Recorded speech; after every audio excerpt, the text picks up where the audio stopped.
Hello, my name's Stuart from Black Pear Physio in Worcester. There's an awful lot of talk around about stretching and warm up and warm down and how to do them properly. And there's an awful lot of research being gone on actually suggesting that there is a clear pathway. The first thing is warming up, as in traditional stretching, stretching your hamstrings and doing things like that before exercise is purposeless. It doesn't have any effect and any improvement in function at all. Warm up is actually, it's literally what it says on the tin.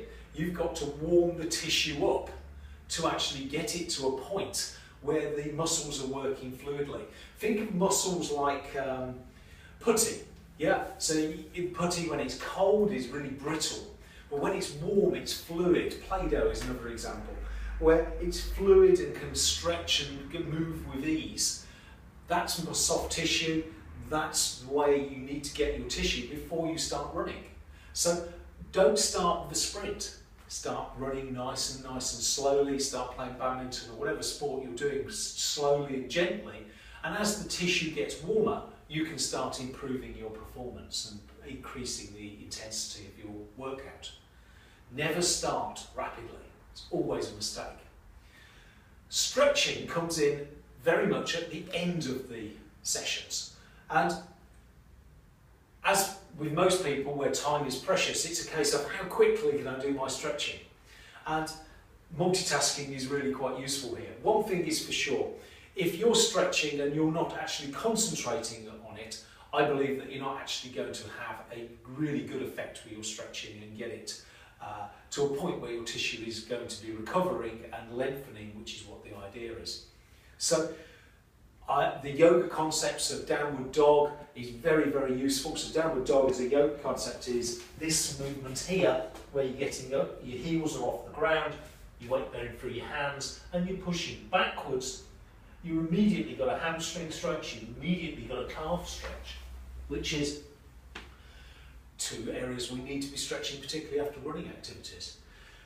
So running, you need to be stretching your calves, your hamstrings, and your back. You've got all those in that one stretch. And what you want to be doing is just gently breathing into it. So as you breathe out, you push down and back, and you relax into the stretch. And you should be holding that for a minimum of 30 seconds and repeating it 2 or 3 times ideally. You can also be stretching your quads out, so you can be stretching here and pulling the knee to the buttock, but keeping your knees together as much as you possibly can. If you need support, that's fine, not a problem.